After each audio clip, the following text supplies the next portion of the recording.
Quem está feliz com Jesus hoje? Então encontre uma pessoa bonita do seu lado e dê um sorriso para ele. Ficou difícil aí? Se não tiver ninguém bonito aí embaixo, é só olhar aqui para cima, tá bom?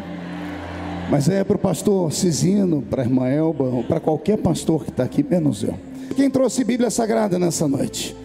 Levante a Bíblia para o céu, para cima, dê uma chacoalhadinha nela assim. Deixa eu ver quem está armado ainda.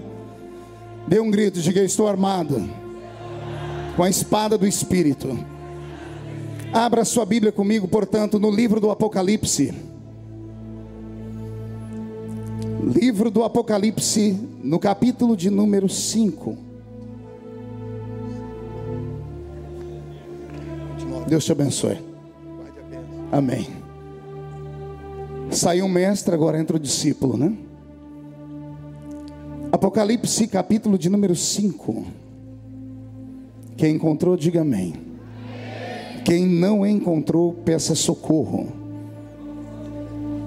Não achou Apocalipse? O negócio está bravo então.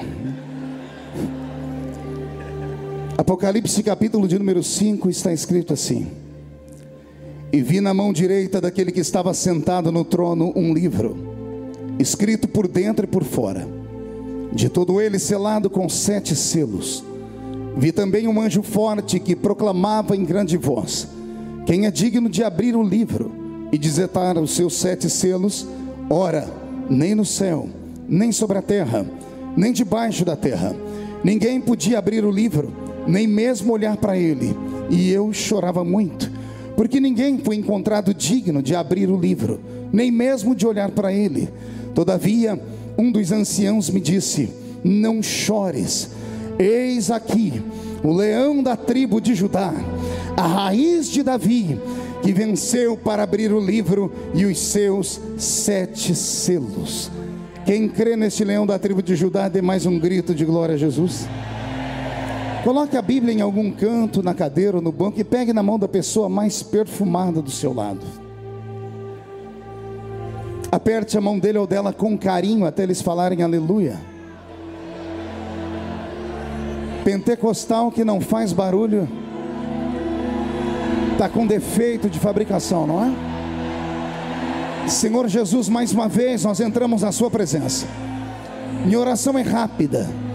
Minha oração é para que neste exato momento o Senhor cerque este ginásio com a sua glória, e num raio de 5 quilômetros onde houver um demônio alojado, eu dou a esses demônios segundos para sumirem daqui, porque se não sumirem, serão queimados pelo poder da sua glória que aqui será derramada.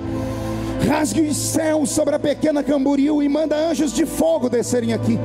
Que estes anjos desçam trazendo brasas de fogo nas mãos.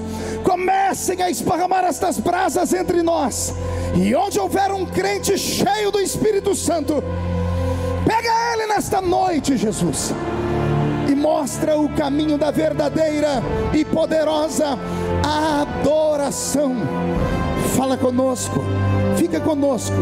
É o que eu te peço agora e sempre. E toda a igreja diz: os que podem, tomem o seu assento aplaudindo a Jesus, porque Ele é bom, porque Ele é maravilhoso, porque Ele é grande. Graças a Deus. Eu quero mais uma vez louvar a Deus pela vida do pastor Cisino, dos Gideões Missionários da Última Hora.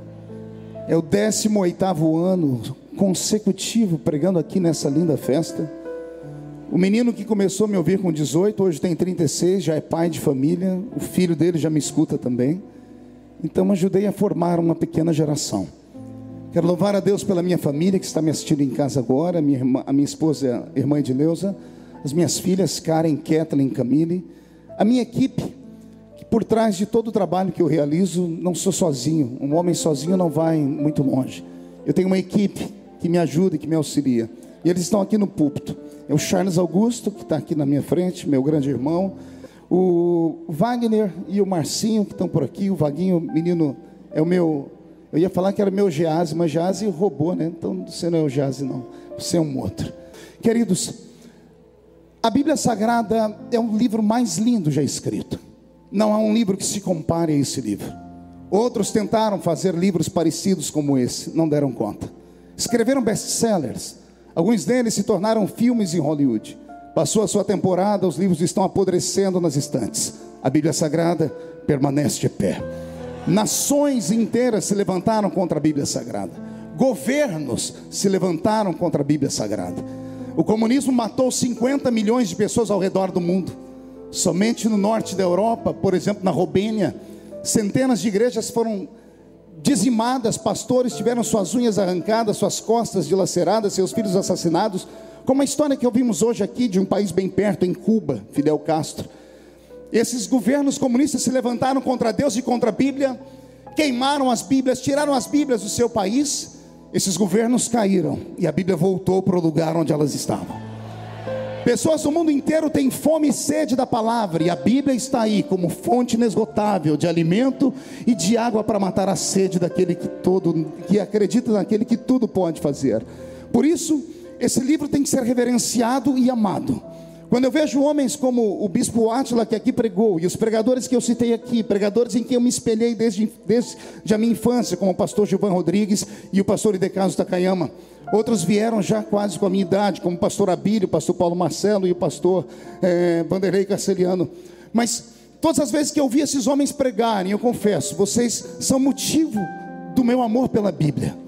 A Bíblia Sagrada, ela mexe com as entranhas daquele que acredita em Deus de verdade.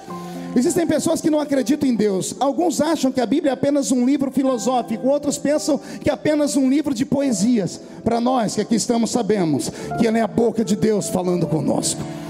Quando eu era menino, me disseram que ela fechada era a boca de Deus falando, ou melhor, aberta era a boca de Deus falando, e fechado era apenas um livro comum. O tempo passou, eu tenho 43 anos de idade e posso afirmar, fechada ou aberta, ela impõe a presença de Deus em qualquer ambiente onde ela esteja. Os Estados Unidos da América têm uma cultura até os dias de hoje: ninguém vai a uma corte sem antes fazer um juramento com a mão sobre este livro, porque ele representa algo divino. Podem os homens se levantar, pode o diabo morder a testa dele, querem os homens acreditar ou não, tudo que está escrito neste livro já aconteceu, está acontecendo e ainda vai acontecer. E oxalá que a maior promessa desta palavra se cumpra, quem sabe nesta noite. Dada a palavra de ordem, o mesmo Senhor descerá do céu com alarido e voz de arcanjo. Os que morreram em Cristo ressuscitarão primeiro, e depois nós, os que ficarmos vivos, seremos transformados e arrebatados seremos e estaremos para sempre com o Senhor Jesus nos ares. Se isso acontecer hoje à noite e daqui só 2 crentes subirem, eu tenho certeza que o primeiro sou eu. Quem é o segundo? Deixa eu ver. Então aproveite que a sua empolgação está assim, levante a mão direita para o céu, chacoalhe ela, faça uma tomada disso, cinegrafista. Coloque no ombro de quem está do seu lado com carinho e respeito. Se a pessoa reclamar, diz que é um pedido do pregador. Chacoalhe a pessoa até ela ficar irritada, irrita ela. Isso, chacoalhe, desperta ela. Diga: Deus te trouxe aqui para isso hoje. Diga: Deus te trouxe aqui para sacudir a sua fé nessa noite. O horário já se foi, são 10h40. Eu sei que daqui a pouco vai começar o Corujão na televisão. Se alguém quiser ir para casa, para o hotel assistir o Corujão, fique à vontade. Hoje aqui nós não vamos ver coruja, nós vamos ver aqui a pombinha do Espírito Santo voar sobre esse ginásio. E eu estou com vontade de pregar, então que Deus nos ajude. Robson, mude a música e respire fundo. O livro do Apocalipse é, na Bíblia Sagrada, o mais difícil de ser interpretado. É difícil porque a sua linguagem é uma linguagem alta, revelação profunda. Suas revelações são alegóricas, metafóricas. Suas analogias são difíceis e complicadas de compreender. Talvez seja por isso que há uma escassez da pregação deste livro, pastor Abílio. Até porque a nossa mente, ela tem dificuldade de compreender a linguagem divina, e por isso precisamos ter mestres que nos ensinem a palavra. O livro do Apocalipse, diferente do que muitos pensam, não é apenas o livro do futuro, das coisas que vão acontecer. Ele é um resumo do passado, do presente e do futuro. Quando o Senhor Jesus chamou o escritor desse livro, e talvez temendo que ele cometesse o mesmo erro de um outro que foi ao céu, e vale a pena dizer isso aqui, Jesus no Novo Testamento levou 2 homens ao céu, e deu a eles a oportunidade igual de ver o céu e trazer o contato para que a igreja pudesse conhecer. O primeiro que foi, olhou o céu, achou muito lindo, interessante, só que a mente dele era uma mente analítica, porque ele era um doutor da lei, e não era um doutor da lei religiosa, ele era um advogado. Já foi citado aqui o seu nome, Saul de Tarshite, Saulo de Tarso, Paulo. E quando Paulo marcou um culto na igreja e foi contar o que ele viu no céu, eu não sei se foi a reação da igreja, deixou ele amedrontado.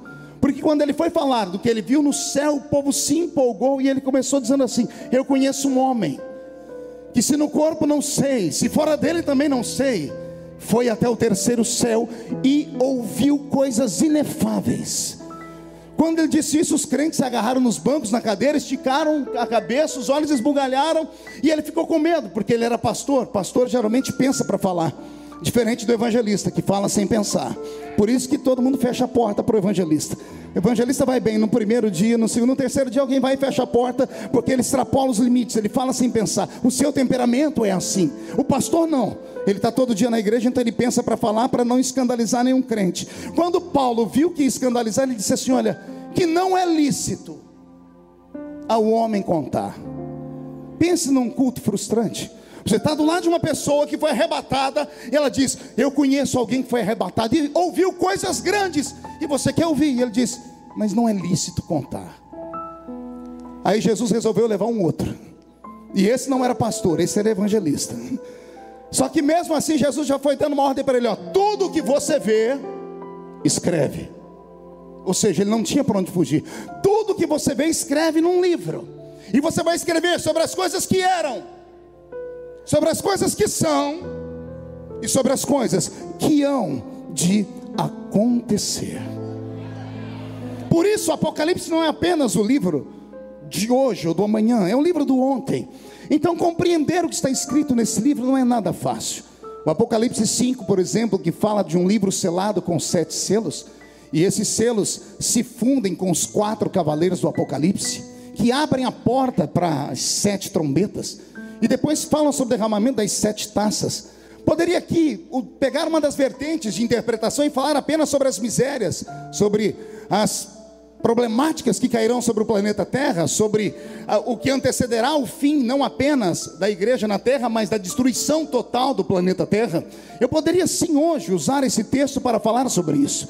Mas como o livro do Apocalipse, ele é revelado, ele dá ao pregador a oportunidade de compreender de outras formas também.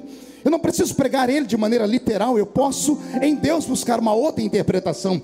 E o Senhor Jesus me deu uma outra interpretação acerca desse texto. Se eu conseguir transmitir a metade do que está no meu coração, eu creio que alguns que estão aqui vão voltar para os seus hotéis carregados, arrebatados pela presença do Senhor, porque é muito forte. Antes de começar aqui a deflagrar aquilo que o Senhor falou sobre o Apocalipse 5, permita-me aqui dar uma pequena biografia daquele que escreveu o livro. João, o apóstolo, o último dos apóstolos vivos aqui nesse planeta. Todos os outros apóstolos tiveram uma morte truculenta e violenta. Cada um deles teve a sua vida martirizada, ceifada pelos imperadores do seu tempo. Pedro foi crucificado de cabeça para baixo, João Marcos arrastado pelas ruas de Alexandria até ter o seu corpo todo esfolado, Tiago morreu ao fio da espada, etc, etc. De todos os discípulos do Senhor, não provou a morte violenta, e é o nosso João da história. E João não provou a morte de forma violenta, não é porque fosse bonzinho, é porque um dia os discípulos questionaram Jesus, porque Jesus tinha mais afinidade com João. Quem já leu a Bíblia sabe do que eu estou falando. João é o homem que reclina a cabeça no peito do Salvador. João é o homem que tem a mãe que vai falar com Jesus, diz: quando entrar no seu reino, deixa um dos meus filhos sentar à sua esquerda e outro à sua direita. João conseguiu conquistar um espaço especial ao lado de Jesus, e um dia isso despertou ciúmes, e Jesus ouviu e sentiu ciúmes dos discípulos, e Jesus respondeu de maneira incisiva. Ele olhou para eles e disse: que importa a todos vocês que ele viva, até que me veja voltar aqui, no meu poder e na minha glória. Preste atenção, Jesus comprou a vida de João para si e disse aos discípulos: que importa a todos vocês que ele não prove a morte, até que ele me veja voltar aqui nesta terra, no meu poder e na minha glória. Os discípulos até pensaram naquela época que João viveria para viver o arrebatamento da igreja, a promessa da sua volta. Mas não era isso que Jesus está falando. Mas como tudo que Deus fala, Ele cumpre. Jesus colocou uma blindagem ao redor de João, e a morte não tinha poder sobre ele. João está no alto dos seus 90 anos, está pastoreando a linda igreja de Éfeso, uma igreja plantada pelo apóstolo São Paulo nos áureos anos do seu evangelismo. Ele agora é pastor sênior desta igreja, e a notícia de que há um dos seguidores de Jesus vivo chega até o imperador de Roma, que neste tempo, se não me falha a memória, era Domiciano. E Domiciano, quando ouve falar que há um dos discípulos de Jesus vivo, e sabe que todos os outros imperadores antes dele matou os discípulos de Jesus de maneira violenta, ele quis entrar para a história também. Então ele mandou chamar o velho João até o seu palácio, questionou sobre a sua fé, e disse a João que ele tinha o direito de negar a fé para sobreviver, ou então encararia a morte. A história diz que o velho João não temia a morte, olhou para o velho imperador e disse para ele: meu Cristo nunca foi meu inimigo, por que é que eu negaria se ele nunca me negou? A fúria do imperador se acende. Os romanos, mestres em criar materiais de tortura, são em uma reunião, confabulam e criam um método de tortura que ninguém ainda havia experimentado. Criaram um tacho gigantesco, colocaram nele azeite fervendo e disseram: é aí que esse homem vai terminar a sua vida. A história diz que no dia do julgamento de João, sabendo já a sua resposta, o imperador foi obrigado a questionar: vai negar Cristo ou não? Ele disse: não posso negar. O imperador disse: então ele decreta a morte. A história diz que João disse: a morte não é minha inimiga, ela é minha amiga, é a minha carruagem que me levará à presença do meu amigo celeste. Há um outro escritor muito desaforado que diz que o velho João disse: se eu fosse jovem, correria e me jogaria dentro daquele tacho de azeite fervendo. Como sou velho, peço aos seus soldados que me ajudem e me coloquem dentro daquele tacho, porque eu quero me encontrar com o meu Salvador. Jogaram o velho João dentro de um tacho de azeite fervendo, e ora, a reação de todos foi a mesma que eu teria. Todos estão de pé e todos esperam um grito do velho João dentro do tacho de azeite fervendo, mas não há grito nenhum, pastor Cizino. Assim como uma mulher quando joga um bife em uma panela que tem um azeite fervendo, sobe aquela fumaça branca. Assim como a mulher quando joga o arroz na panela, quando está bem quente, junto com a cebola e com o alho, sobe aquela fumaça branca. A temperatura do corpo de João, diferente da temperatura que estava dentro do tacho. Quando o corpo dele se encontra com o azeite, sobra uma cortina de fumaça branca. Não houve grito, as pessoas pensaram que ele morreu instantaneamente. Mas quando a fumaça desaparece, lá está o velho João, sentado dentro da banheira, tomando um banho de hidratação de pele. A primeira sessão de hidratação de pele da história foi com o velho João. O imperador de pé grita: por que é que o azeite não te mata? Quem diz é um dos historiadores que o velho João disse: é porque o azeite que está dentro de mim é mais quente do que o azeite que está por fora. O que eu trago agora é uma revelação, e os meus amigos que gostam de história vão gostar disso. Estudei um pouco sobre o temperamento grego e a filosofia grega por causa da política. E por causa da política aprendi o que eu vou falar aqui agora. Os gregos, eles tinham uma cultura só deles, embora fossem mestres da inteligência, porque toda a ciência foi criada por eles. A filosofia deles, Atenas era a capital intelectual do mundo antigo, estava na Grécia. Todos eles viviam sobre a égide da filosofia de Sócrates, Aristóteles e Platão. Todas as pessoas que queriam conhecer um pouco de raciocínio humano iam até a Grécia. Os gregos deram ao mundo a sua filosofia. A filosofia é uma das bases da construção do Ocidente, da nossa terra, do nosso país. O Brasil, por exemplo, tem o seu fundamento em um tripé: o direito romano, a filosofia dos gregos e moral judaico-cristão. E mesmo sendo judeus tão inteligentes e capazes, havia dentro deles um senão, um defeito. Pergunte qual? Eram místicos. Pastor, por que defeito? Porque ciência e misticismo não casam, não combinam. Um médico não acredita nem em Deus, salvo conduto se ele for um temente e aprendeu desde criança. Fora isso, ele se transforma em a sua mente analítica, só acredita naquilo que pode ser comprovado através da química, da física ou da matemática. Então, para os gregos que são cientistas, vem a seguinte pergunta: como podem os homens mais inteligentes do mundo serem tão místicos? E a mística deles era tão plena que eles acreditavam em um céu, pastor Cizino, mas não no nosso, não no terceiro. Para eles o céu do mundo estava na Grécia, ficava no alto de um monte chamado Olimpo. E do alto do monte Olimpo, o grande entre eles, conhecidos como o maior de todos os deuses, chamado Zeus, imperava sobre o planeta daquele tempo. Zeus tinha 2 irmãos. Um dele governava o inferno, seu nome é Hades, e o outro governava os mares, que era Poseidon. Então esse triunvirato para os gregos eram os mestres deuses. Só que os deuses gregos tinham uma fraqueza. Pergunte qual? Só falo se todo mundo perguntar. Mulheres humanas. Os deuses gregos eram safados. Eles desciam à terra, namoravam as mulheres e delas nasciam filhos. E esses filhos eram chamados de semideuses. E são desses filhos que vieram as lendas de Hércules, Teseu, Perseu e outros mais. Pastor, onde o senhor quer chegar? Aqui. Como o mundo agora está sobre o domínio romano, mais sobre a cultura grega, quando viram que o velho João, lançado em um tacho de azeite fervendo, não morreu, todos os que estavam ali se levantaram, olharam uns para os outros e disseram: não é um homem, é um semideus. Se é um semideus, não podemos matá-lo. E os gregos tinham uma mística tão grande que eles criaram uma ilha. Criaram o quê? E ao redor dessa ilha havia encantamentos. E o encantamento protegia a ilha dos homens do mundo. E era nesta ilha que eles lançavam os homens que rompiam e venciam a morte. Naquele mundo antigo, pastor Paulo Marcelo já sabia de homens que eram sobre-humanos na sua composição física. Nada vinha de divino dentro deles, não havia nada de divino. Quem já teve a curiosidade de assistir os super-humanos de Stan Lee na televisão sabe do que eu estou falando. São homens e mulheres que tinham capacidade acima da média. Há indícios naquela época que haviam homens que foram afogados em tachos e conseguiram sobreviver por 10 minutos sem respirar debaixo d'água. Isso é anormal. Então quando viam um homem respirar ou ficar sem respirar por 10 minutos, diziam: não é um homem, é um filho de Zeus com alguma mortal, então ninguém pode tocá-lo.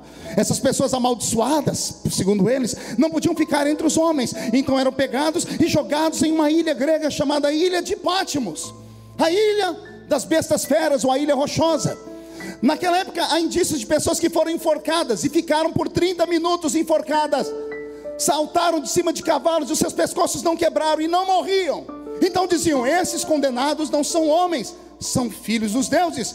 E jogavam eles na ilha de Patmos. É por isso que o velho João é jogado na ilha de Patmos, porque achavam que ele era um semideus, achavam que ele era um homem anormal. A história diz que quando os romanos chegavam próximo à ilha, não chegavam a parar na areia da praia, paravam uns 10 metros longe, porque eles tinham medo de entrar naquele lugar rompido e amaldiçoado. Então jogavam o preso dali mesmo. João é jogado a uns 10 metros antes de chegar na praia, e ele que se virasse com as mãos amarradas e os pés amarrados, que sobrevivesse e fosse até a praia. É nessa situação que João está. Os romanos não pisavam naquela ilha. Eles diziam que o que prendiam esses semideuses lá era um encantamento. É claro que é puro misticismo que eu estou falando aqui, trazendo para vocês a cultura. E é nesta ilha que o velho João está, com 90 anos de idade. Ele chega até a praia, desamarra suas mãos, os seus pés. Ele olha para a esquerda, olha para a direita, sabe que a ilha termina em um anel, não há saída para a esquerda nem para a direita. Ele olha para frente, sabe que vai enfrentar homens malditos, homens ruins, homens que a sociedade temiam. Ele olha para trás e atrás dele tem o mar fechado. E é nesse momento que o velho João começa a ensinar para todos nós que quando uma porta se fecha para frente, quando uma porta se fecha para trás, quando a porta se fecha para a esquerda ou para a direita, pode se abrir uma porta no céu. E é assim que ele começa a sua história. E ele mostra como é que se abre a porta do céu. As portas da terra nós abrimos batendo a mão, a porta do céu abrimos batendo o joelho no chão. João cai de joelhos, e eu vou deixar que ele conte o que aconteceu. Estando eu de joelhos, eu ouvi uma voz por detrás de mim, e virei para ver quem era. E me dá um arrepio, porque bastava João dizer assim: virei para ver quem era, e lá estava Jesus. Não era mais simples, não era mais cordial, mas João não diz isso. João diz: eu virei para ver quem era. E ele começa a desenhar um homem para nós, Castelhano. Ele começa a falar da cor do cabelo, dos olhos, dos pés, da roupa, pastor Gilvan. Por que isso? João estava naquele momento com uma alegria dupla. Primeiro porque estava revendo o seu Salvador, e segundo porque ele já estava pronto agora para encarar a vida depois dos 90, ou seja, já tinha terminado tudo por aqui. Ele está vendo aquele que falou: que importa que ele viva, até que me veja voltar aqui, no meu poder e na minha glória. Você entendeu? Eu vou repetir. João, quando olha para trás, ele não vê o Jesus homem. Ele não vê o Jesus que ele viu subir no alto da montanha naquele dia, sendo elevado aos céus de uma nuvem cobrir os seus pés. Faziam 60 anos. Quantos anos eu disse? Não ouvi? A última vez que João viu Jesus faziam 60 anos. João tinha 30 anos quando ele estava no solapé da montanha, e ele viu o Nazareno ressuscitado. Ele viu Jesus com seus cabelos castanhos, os seus olhos castanhos, o seu corpo quase que de 1,80 m. Ele viu as mãos furadas, ele viu o linho fabricado na terra e os pés furados também. A última vez que João viu estava em Atos capítulo 1. 60 anos depois, João está na ilha de Patmos, e ele olha para trás e ele diz: e eu virei para ver quem falava comigo, e lá estava ele. Só que agora os seus cabelos não são humanos. Os seus cabelos são brancos como a neve. Os seus olhos são como chamas de fogo. Os seus pés são como latão que saíra da fornalha. A sua roupa é um branco linho que não há na terra. Há um cinturão de ouro que traça o meio do seu peito, e da sua boca sai uma espada aguda de 2 fios que grita assim: João, sobe para cá, João. Aleluia. Como eu disse, a alegria dele é dupla. Primeiro, porque ele está vendo o seu amigo, e segundo, ele sabe que não dá para viver nesta vida com mais de 90 anos, porque é só enfado e canseira. Como ele viu Jesus na sua glória e no seu poder, ele já pode morrer. Mas antes de morrer, ele ainda tinha uma missão. Pergunte qual? Ouvir o que Jesus disse: tudo que eu vou te mostrar, escreve em um livro. Vou te falar das coisas que eram, das coisas que são e das coisas que hão de acontecer. E eu não queria estar na pele de João, porque João é um homem simples como eu e você, e ele é obrigado a desenhar com palavras humanas aquilo que ele viu no céu. E isso já causou muita confusão. Quando vamos para a escola de teologia, os professores gostam de tirar sarro na cara da gente, principalmente os professores de hermenêutica. A gente chega na interpretação do Apocalipse, ele diz: quem acredita que no céu tem rosto de ouro? É a gente, criado na roça, crescido nos Gideões missionários, que eu creio. Aí ele vem e diz assim: mas não tem ouro no céu.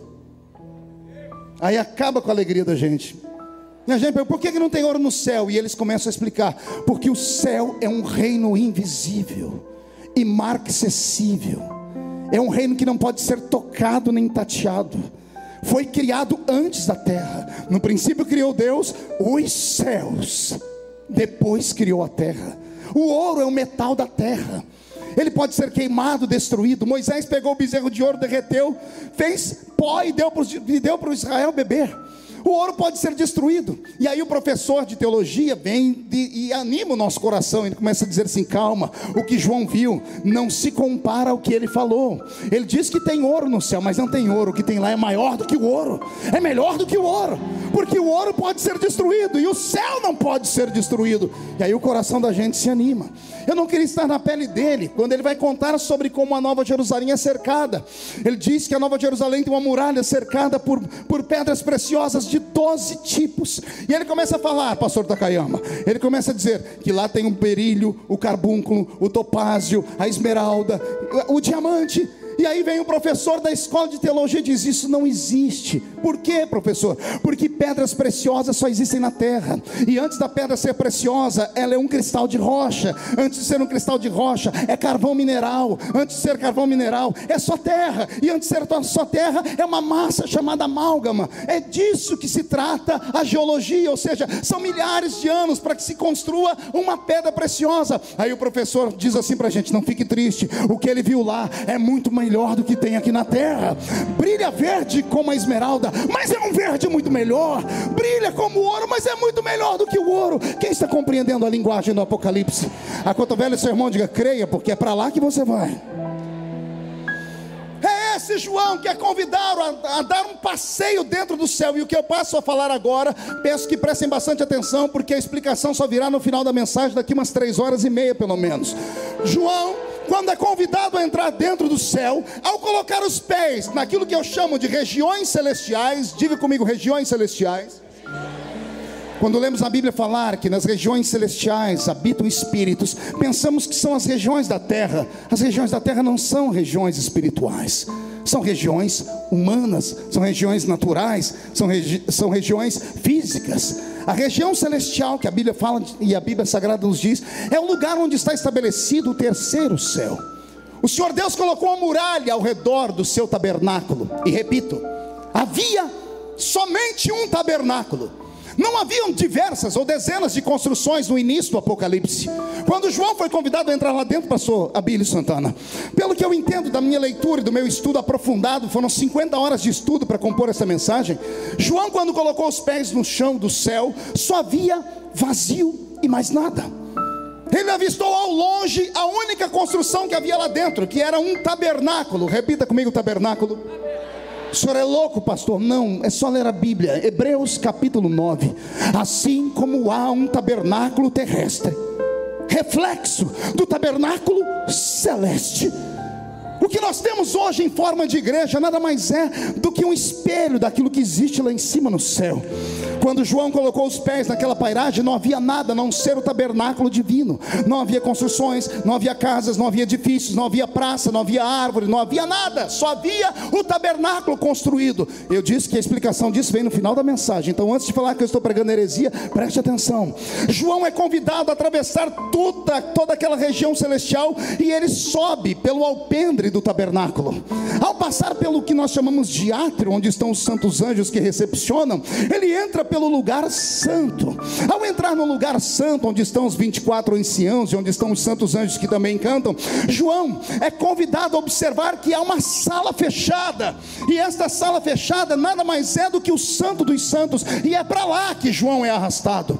É lá que João entra. Quando ele entra dentro dos santos, não há construção, não há móveis, só existe um trono, e sentado nesse trono está aquele que está aqui nesta noite. Não, você não pegou, vou falar. Sentado naquele trono está aquele que está de pé aqui entre nós esta noite.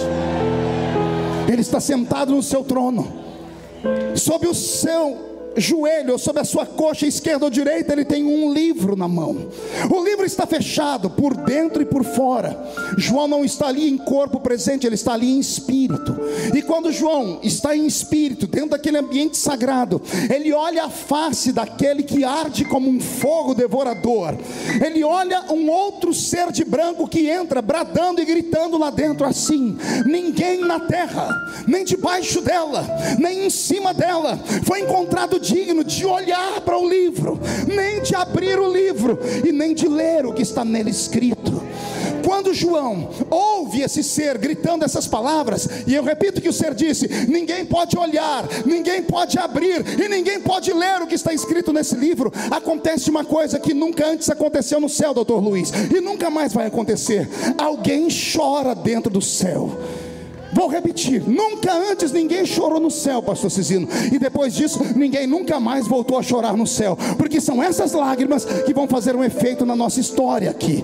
Quando aquele que está sentado no trono olhou para aquele que está caído no chão, ajoelhado em prantos, e não é um choro como aquele que você faz em casa comedido, é um clamor. Chorava muito, chorava de se sacudir, de se sacolejar. A alma dele é tomada por uma convulsão de emoções. Ele chora tanto, mas tanto, que de repente, como que num passe de mágica, uma outra porta se abre e entra um outro anjo que vem até ele e diz assim: João, não chores, não chores, João.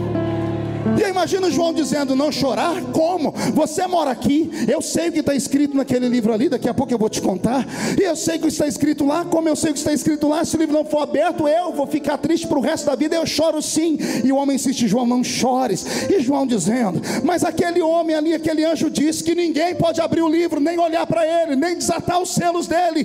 E esse homem diz: João, calma, já encontramos a solução. Como assim? Olha quem vai entrar naquela porta ali, João. E quando João olha, João pergunta: quem é ele? E o anjo diz: é ele, João. Eis ali o leão da tribo de Judá, a raiz de Davi, que venceu para abrir o livro e desatar os seus 7 selos.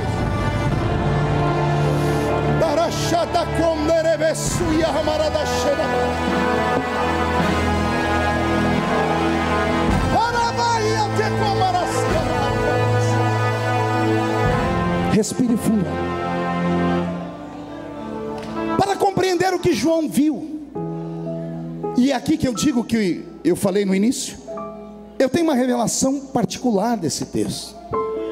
Eu poderia falar aqui que esses 7 selos seriam 7 missões que o Messias deveria cumprir para salvar a raça humana. 7 coisas que nenhum homem nunca fez, ele deveria fazer: nascer de uma virgem, vencer o pecado, morrer e ressuscitar, ressuscitar, ir ao céu e prometer que vai voltar, nunca pecar, vencer o diabo pela sua palavra. Poderia fazer isso, é uma das vertentes da interpretação. Poderia falar ainda que esses 7 selos, podemos começar com o cavalo branco, passamos pelo cavalo vermelho, o amarelo e o preto. Poderia explicar cada um deles, apesar que o cavalo branco ainda dá um nó na cabeça de quem estuda, né? Não sabemos se é Cristo ou se é o anticristo. Ele está lá com um arco que atinge longe, mas nosso Cristo venceu, e esse diz que ele está saindo vencendo para vencer. Poderia falar aqui sobre a cor vermelha, poderia falar de um tempo de perseguição para o tempo presente, ou poderia falar da perseguição que a igreja sofreu no início do seu nascimento, quando o sangue dos mártires pingava nos solos da terra e pareciam sementes que brotavam mais almas que aceitavam a Cristo. Poderia falar aqui sobre o cavalo amarelo, sobre um tempo de fome, e quem já leu o Apocalipse sabe que o cavalo amarelo, quando ele é solto, há um ser sentado sobre ele cujo nome é morte, e esse ser grita: a farinha custará tão caro que ninguém terá dinheiro para comprar, e a cevada também. Eu poderia falar sobre um tempo de fome que virá sobre a terra, ou poderia falar sobre um tempo que já veio, em que a palavra, que é o trigo do céu, foi arrancada dos crentes, do século 3º até o século 15, 12 séculos, 1200 anos. As pessoas queriam ouvir a palavra verdadeira e não tinham, queriam ouvir uma profecia e não saía, queriam ver uma cura e não acontecia. Por 12 séculos, o mundo cristão quase desapareceu. De Constantino aos outros que vieram, quase dizimaram a existência da igreja de Cristo. E quando o diabo no inferno fazia festa dizendo: venci, é lá na Europa que Deus começa a levantar um grupinho de pessoas. Eu li sobre a história dos irmãos Quakers e chorei com eles. Alguém lembra da aveia Quaker aqui? A aveia Quaker, aquela coisa que a gente compra para dar para os filhos. Sabe a foto daquele homem que fica na latinha da aveia Quaker com aquele chapéu? Aquilo é um Quaker. Eu pensava que era sobrenome de alguém importante, pastor Takayama, mas não é. Quaker significa treme. Quakers eram os tremedores. Botaram um apelido num povo, porque esse povo orava nas casinhas de madeira, lendo a Bíblia e dizendo: se a Bíblia é de verdade, nós queremos viver o que está escrito nela. Se já teve profeta, queremos profeta de novo. Se já teve línguas, Mara, queremos falar em línguas de novo. Só que Deus não descia, o Senhor estava triste, e esses homens começaram a orar, deixaram de orar de joelho e começaram a orar em pé, e eles batiam o pé nas casas, e as casas de madeira tremiam, e os vizinhos dizendo: ó os tremedores aí, ó os Quakers aí. E foi assim que começou um reavivamento sobre a nossa vida. Ah, Jesus, me dá aqui meia dúzia de Quaker nessa noite, me dá meia dúzia de Quaker aqui nessa tribuna, e vamos sacudir o Brasil de novo. Oh meu Deus. Poderia falar sobre o cavalo negro, que fala do tempo de apostasia.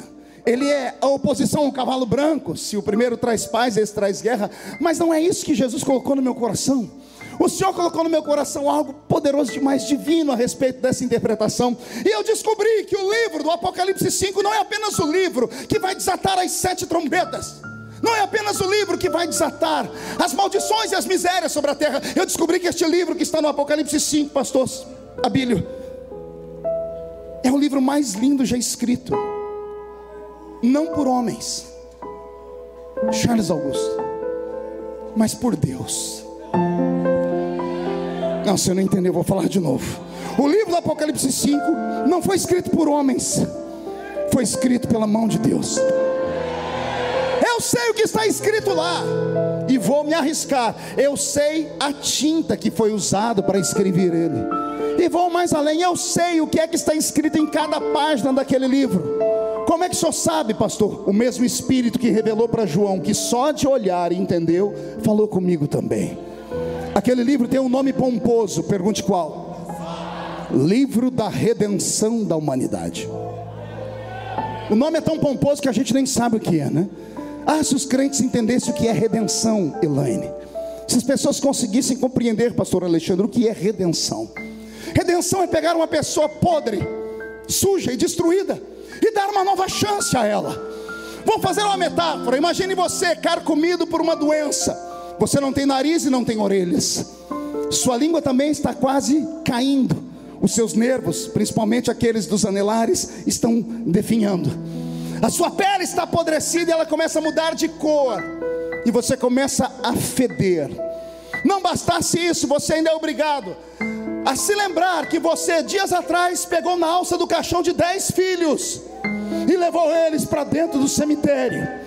Não bastasse isso, você ter que sentado no meio das cinzas, ficar se coçando com um caco de telha, lembrar que a sua mulher te abandonou, lembrar que os seus amigos foram embora e que você não tem no bolso um centavo para comprar nada, lembrar que só tem como amigo moscas e urubus que estão esperando a sua morte, lembrar que os seus melhores amigos disseram para você: você está aí com pecado escondido.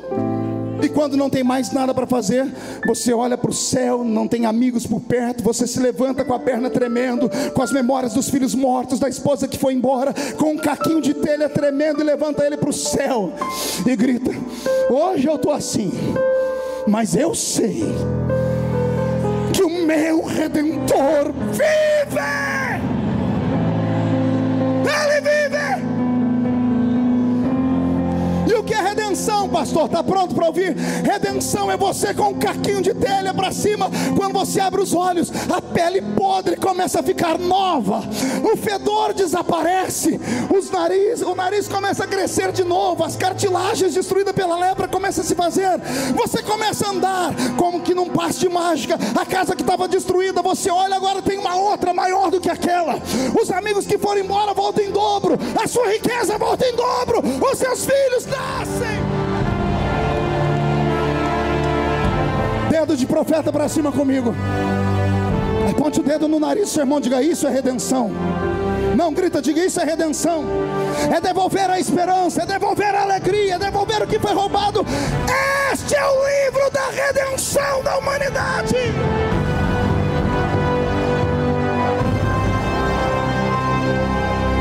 Mas eu poderia ter encurtado o caminho. Pode sentar. Eu poderia, pastor Takayama, ao invés de ter falado o livro da redenção da humanidade, poderia ter falado o apelido, pastor Marcelo, que está no Apocalipse. E o apelido é lindo, porque todo mundo conhece ele. Quer ver? O livro da redenção da humanidade tem um apelido, pergunte qual? Livro da vida.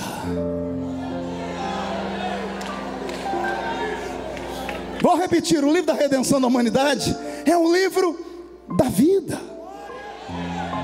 E o que é que está escrito lá, pastor? O seu nome, o nome de todos os que morreram antes de nós e aceitaram Jesus como Salvador. Agora é para arrancar tatu da toca e sabiá do toco. O nome de todos aqueles que ainda não foram salvos, mas tem a sua oração guardada no céu. Crê no Senhor Jesus e será salvo tu e a tua casa.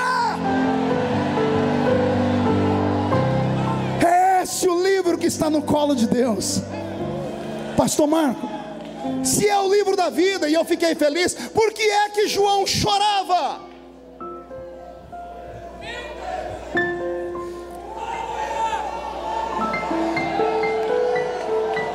João chorava porque o livro da vida não é só um livro, ele é um testamento. E o que é um testamento, senão um documento que tem fé pública, lavrado por um advogado que tem poderes, recitado pela boca de pessoas que têm bens. E as pessoas que têm bens, antes de morrerem, chamam o advogado e dizem assim: coloque aí no testamento, a minha herança vai ficar para fulano de tal, a minha casa para minha esposa, a fazenda para as minhas filhas. E assim é feito um testamento. O testamento é guardado a 7 chaves em um cofre, e ele só tem validade quando aquele que atestou morre.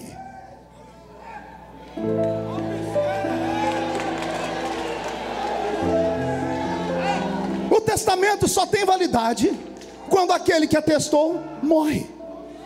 O pai pode ter deixado a fábrica para o filho não pode botar um dedo nela enquanto o pai for vivo. Enquanto o pai respirar, ele pode estar lá na UTI tremendo. O filho não pode pegar nada porque é do pai. Só quando o pai morre é que o filho recebe a herança. O livro do capítulo 5 do Apocalipse é um testamento. Qual é o bem que tem lá, pastor? A vida eterna, a herança do justo, o céu. Pastor, e por que João chorava? João chorava porque entrou um advogado lá no céu gritando: ninguém pode abrir o testamento, ninguém pode ler o que está escrito aí dentro, os nomes não podem falar, a raça humana está condenada ao inferno para sempre. E ele disse: abusado, ninguém na terra, nem debaixo, nem em cima, pode nem olhar para esse livro. Por quê? Porque todos pecaram. E o salário do pecado? Se o salário do pecado é a morte, ninguém tem vida para dar. Ninguém pode salvar a raça humana. João, pastor Cizino, com 90 anos, entendeu isso. Quando ele viu o livro fechado e o advogado gritou: ninguém pode abrir o livro, ele chorou. Ele chorou porque sabia que não ia ter Gideões, não ia ter a sua igrejinha, não ia ter aquela oração de vigília, essas línguas estranhas, não haveria louvores como que nós ouvimos aqui, não haveria nada. E João começou a ter uma crise, uma convulsão de choro. A lágrima dele mexeu com aquele que estava no trono, e aquele que estava no trono ouviu também a porta se abrir. O choro de João destancou a porta, e entrou um outro advogado.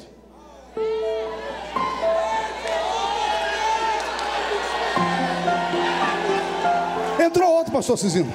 Um gritou: ninguém pode abrir o testamento. O outro gritou assim: pode sim, já encontramos um. E alguém pergunta: quem é ele? Eis aí o leão da tribo de Judá, a raiz de Davi. Ele pode abrir o livro.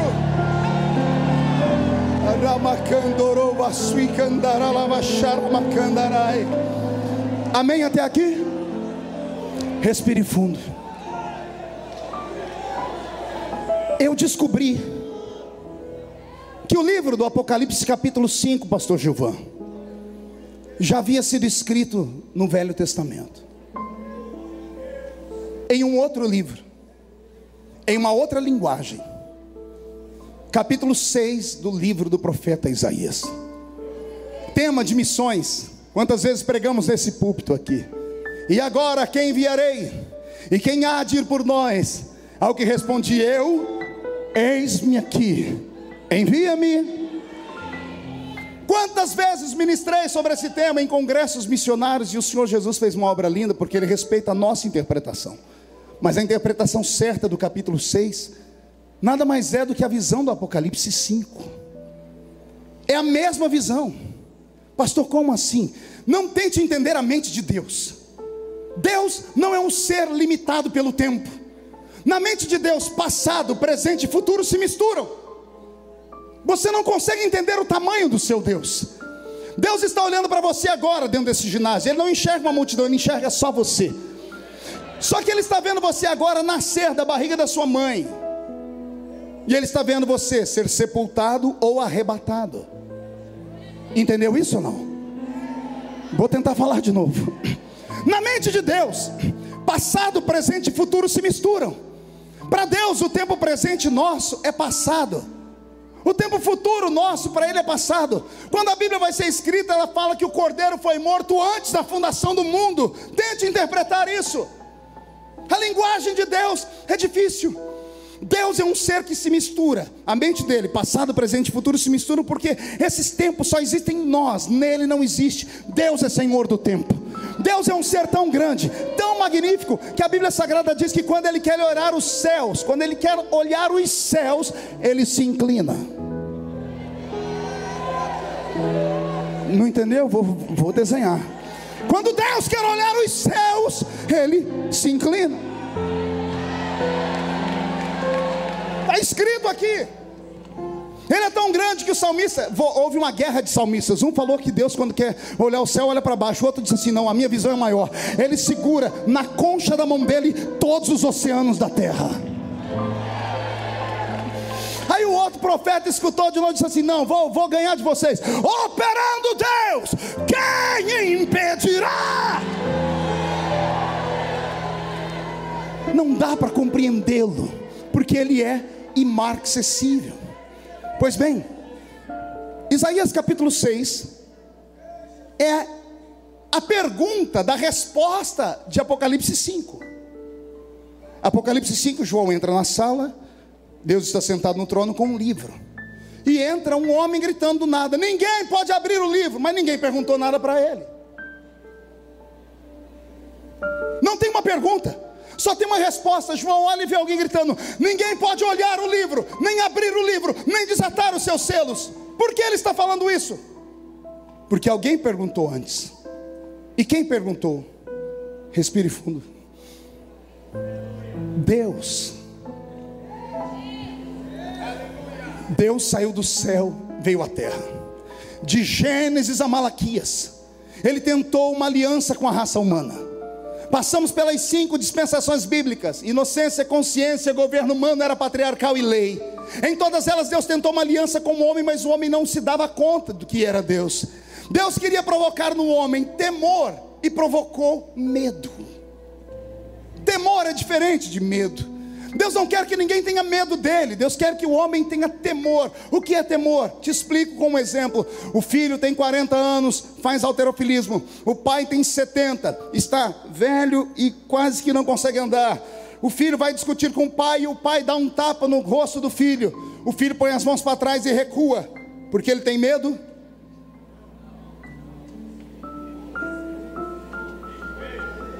O que é que o filho tem? Respeito. Temor é respeito. Deus não queria que o homem tivesse medo dele, mas como não temer um Deus que quando fala a montanha treme, que quando questionados assim, abre a terra e engole os homens, que manda anjos numa cidade para deixar todo mundo cego por causa dos pecados da carne. Os homens tiveram medo dele. Esse não era o intento de Deus. A intenção de Deus era que o homem o respeitasse. E de Gênesis até Malaquias o homem não conseguiu respeitar Deus. Deus olhou para baixo e disse: chega. Ele voltou para o céu, sentou no trono, pastor Cizino, botou a mão na cabeça, olhou para a terra e disse: e agora? A quem enviarei? Quem há de ir por nós? Aí entrou o anjo gritando: ninguém!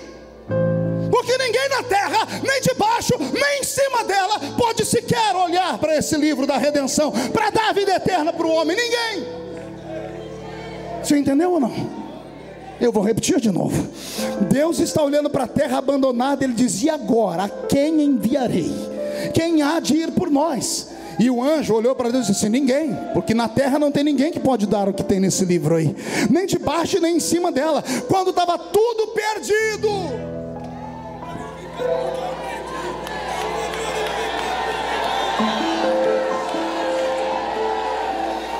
o anjo gritou e falou bonito: ninguém na terra, nem de baixo nem em cima. Como não tem ninguém na terra, no céu se levanta à direita de Deus Pai um ancião de dias, de cabelos brancos como a lã branca, seus olhos são como duas brasas de fogo, seus pés reluzem como latão que saíram da fornalha, o seu corpo é coberto com linho puro, e um cinturão de ouro traça o meio do seu peito. Ele tem nome: Leão da tribo de Judá.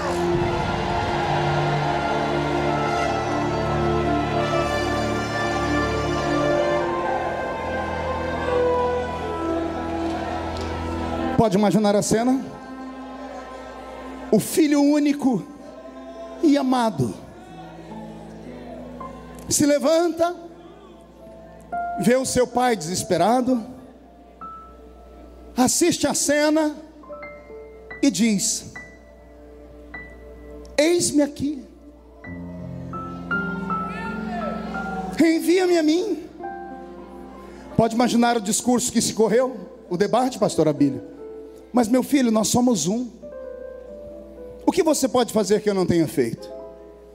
Pode imaginar o filho dizendo: papai, nós somos um, e o senhor fez certo, o senhor não errou não. A primeira impressão é que fica.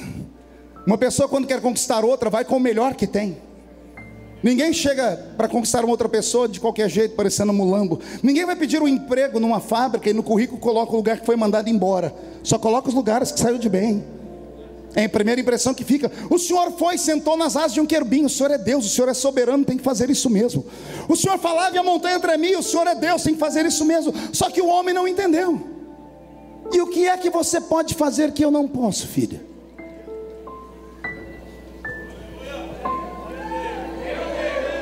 Eu posso tentar entender o homem. Como é que é, meu filho? Sim, pai. Pai, com todo respeito, o senhor criou uma raça que é incontrolável. A raça humana é uma raça indomável. A raça humana não é normal. Antes de fazer o homem, Deus fez os anjos. Quando deu defeito nos anjos, quando Deus quis curar os anjos, Ele consertou de uma vez. Os anjos pareciam que foram clonados. Todo mundo que vê anjo no mundo inteiro vê a mesma coisa: branco, louro, de asa comprida, tudo igual. Quando deu problema com um e caiu a terça parte, o que sobrou, Deus foi lá e consertou a repimboca da parafuseta de todos. Deus não corre risco de ter um novo ataque no céu. Ou corre? Por que não? Porque no princípio os anjos tinham livre-arbítrio. Deus foi lá e arrancou o livre-arbítrio deles. Com todo respeito aos irmãos anjos que estão aqui, espero que nenhum deles pegue uma espada e ponha no meu pescoço. Os anjos não são como nós. Eles são desprovidos de sentimentos. Anjo não chora, Mara. Anjo não sorri, pastor Alexandre. Ele só faz aquilo que ele nasceu para fazer. Serafim só sabe fazer isso, ó. Santo, santo, santo, santo, santo, santo, santo, santo, santo. Querubim, ele não pode olhar o trono de Deus, que ele já ajoelha e põe a mão aqui para segurar o trono dele aqui. Eles foram criados para aquilo e não sabem fazer nada que não seja aquilo. Deus os santificou na eternidade, por isso hoje ele não corre nenhum risco. E eu imagino Jesus falando: Pai, os anjos nós conseguimos consertar de uma vez. Aí o Senhor, arrependido de ter feito os anjos porque viu o erro deles, tentou criar uma nova criatura. Aí o Senhor foi criar os animais irracionais. Aí o Senhor falou: não vou cair no mesmo erro. O que eu dei para os anjos, não dou para os animais irracionais. Deus deu o que aos anjos? Espírito. E aos animais racionais Deus não deu espírito, Deus deu alma. Alma vivente. O que é alma senão palco das emoções? A alma, através dos 5 sentidos humanos, faz o ser humano ou qualquer ser entender o mundo físico que existe ao seu redor. Cheiro, audição, visão, paladar, toque. Anjo é um ser translúcido. Ele só consegue se materializar se Deus permitir. Não pode comer. Lembra da história de Gideão? Botou comida para o anjo olhou, disse: olha, isso não é para mim, espera que eu vou buscar o anjo de verdade. Aí vem o anjo do Senhor. Aí ele tira o cajado e recebe. Um homem vai se ajoelhar na frente de um anjo e diz assim: não, eu sou servo como você, sou criatura igual a você, não se ajoelhe aqui não. Esses são os anjos. Os animais irracionais só têm alma. Eles agem por instinto. Diga comigo: instinto. Diga: alma é instinto. Diga: espírito é inteligência. Aí Jesus está falando com o Pai: Pai, o Senhor criou inteligência e alma. Até aí estava tudo bem, dava para controlar. Aí aquele dia, passeando lá no Éden, o Senhor teve aquela ideia de transformar o planeta Terra num laboratório. E o Senhor encarnou um cientista à la Einstein. E o Senhor resolveu olhar toda a sua criação, porque o Senhor não se controla, o Senhor cria tudo a toda hora. Aí o Senhor pensou consigo: o que aconteceria se eu dividisse a minha criação em 3? Eu pegar a matéria dos anjos, está aqui, espírito. A matéria dos animais está aqui, terra. Eu preciso de um pedaço de papel, um celular, me dê seu celular aqui. E a alma dos animais aqui, espírito, corpo e alma. Anjo só tem espírito, animal só tem corpo e alma. Aí o Senhor disse: o que aconteceria?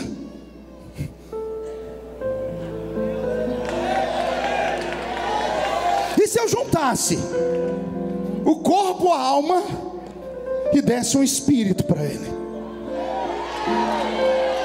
Não entendeu? Vou desenhar de outra forma. O que aconteceria se eu pegasse o céu e a terra e misturasse céu e terra? Resultado: nasceu você. Nasceu você. Não, você não entendeu ainda, eu vou repetir de novo até você entender. Eu não estou pregando para o filho da Dona Maria, da esquina do São João, que tem chulé no pé e ceborréia no cabelo, não. Eu estou pregando para homens e mulheres que carregam dentro dele o céu e a terra. O céu e a terra.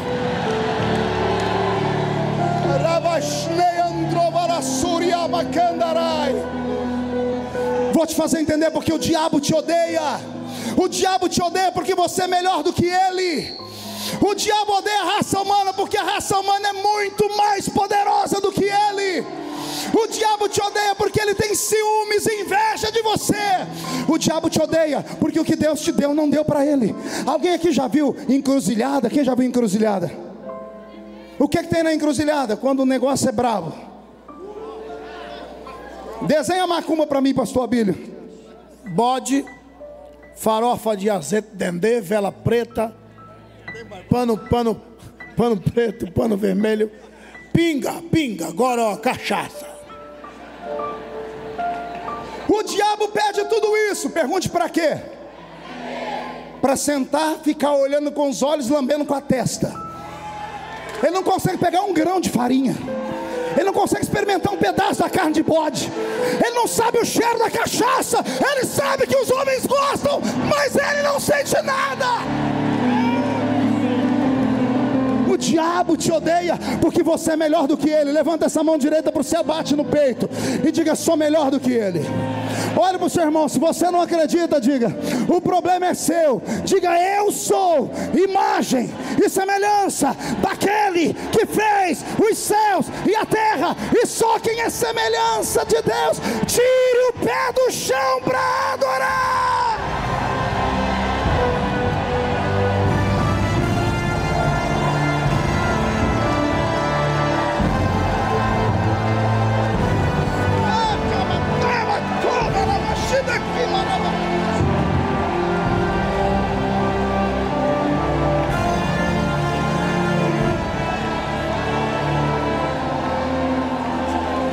Filho, o que você quer me dizer? Papai, nós criamos uma raça que não tem controle. Por que o senhor está irritado com o homem? Eu dou tudo para esse povo e eles me trocam. Você não escutou o que eu falei para Isaías? O meu povo tem ouvidos e não me ouve. Eu dei tudo para eles, eles não estão satisfeitos. Então eu abandono eles para lá. E eu imagino Jesus falando: papai, vamos entender a raça humana. Qual é a sua ideia, filho? Papai, antes de eu contar a minha ideia, porque ela é mirabolante, deixa eu te falar como é o homem. Pois não, filho. Eu imagino Jesus fazendo aparecer no céu o planeta Terra numa imagem holográfica. A Terra está girando e Jesus toca num continente da Terra. Ele toca num continente e puxa uma imagem de uma criança. A criança tem a barriga grande, pele e osso, nariz escorrendo e desdentada. E Jesus pergunta: papai, por que essa criança chora? E o pai diz: porque ela tem fome. E Jesus pergunta: pai, o que é a fome? O que é a fome? Meu filho, é um dispositivo que eu criei para controlar o homem. Papai, não é isso que eu estou perguntando, não é técnica. Eu quero saber o que é que sente uma pessoa que está com fome. Eu não sei, filha. Nós criamos a fome e nunca experimentamos ela. Por isso que ele olha para o céu e diz que o Senhor não existe. O planeta gira. Essa menina, pai, por que ela chora? Ela tem sede, filha. E o que é sede, pai? É um dispositivo que eu coloquei para limitar a vida do homem, para ele ser dependente de mim. Papai, não é técnica. O que é que sente alguém que tem sede? Não sei, filho, porque olha a mãe e o pai dela dizendo que o Senhor não existe. O planeta gira. Pai, por que aquele homem chora no leito? Porque ele foi traído, filho. Traído pela esposa. Pai, que dor é essa? A traição é um limite. Papai, não quero técnica, eu quero saber o que é que ele está sentindo. Porque ele está pedindo a morte. Ele não quer levantar mais da cama.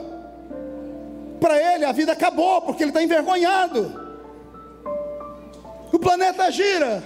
Pai, essa mulher por que chora? Ela chora porque o filho morreu. Que dor é essa, meu pai? A morte, filho, é um dispositivo. Pai, não quero saber técnica. O que é? O que sente alguém que perde um ente querido que morre? Porque quando meu filho morreu, eu deixei de acreditar em Deus por 2 dias. Só quem enterra um filho sabe que dor é essa. Ainda mais quando a gente é crente, a gente olha para o céu e diz: cadê o anjo? o anjo que acampa ao redor. O filho do ímpio está correndo na rua e o seu filho está dentro de um caixão. Que dor é essa? E Jesus diz: Pai, nós criamos coisas para o homem que nós nunca sentimos. Nós nunca vamos entender o homem. E qual é a sua ideia, filho? A minha ideia é ir lá também. Só que o Senhor veio por cima, nas asas de um querubim. Eu quero ir por baixo.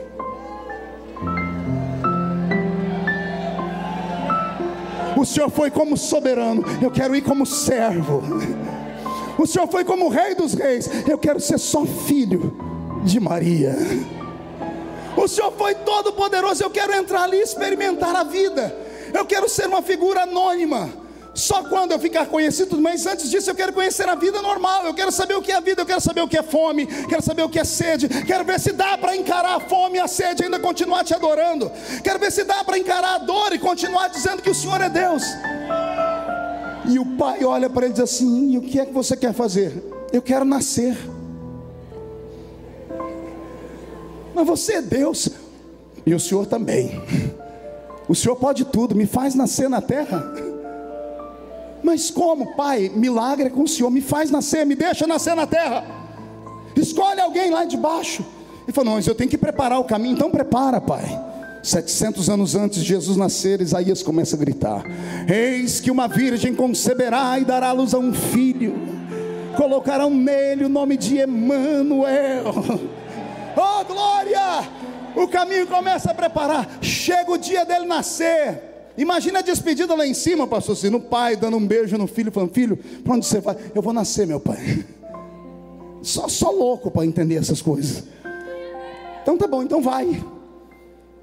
Antes dele descer, desce um anjo primeiro. O anjo entra no quarto de uma menina que está dobrando a roupinha dela.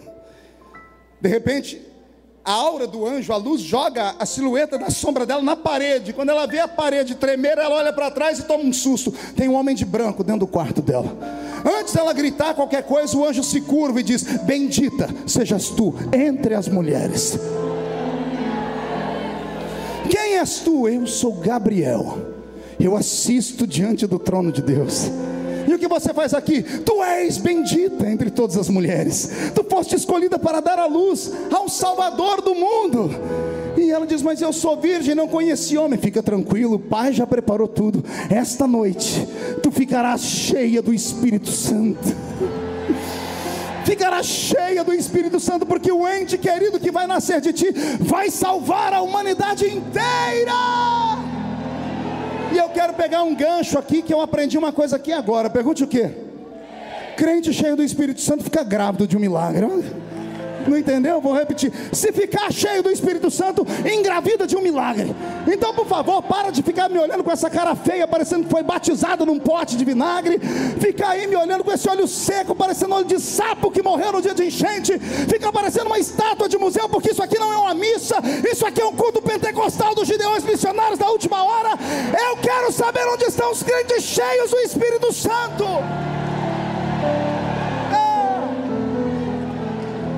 Ramastei Andorovas Naradagai Andorovas Suirekai Tarnai Andrevele Suriama Shadaki Borovas Teriandarabakai Narasuri de Kandaraba Shadakandaraba Suri de Kandaraba Sharabakai. Eis-me aqui, envia-me a mim. E Jesus vem, nasce de Maria, vive nesse mundo desgraçado e maldito. Não havia nele beleza nenhuma para que o desejássemos. Sofrido, experimentado, homem de dores.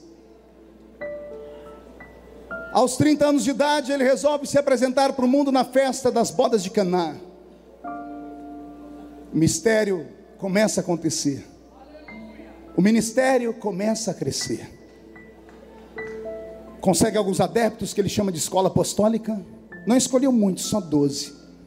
E com esses 12 ele virou o mundo de cabeça para baixo.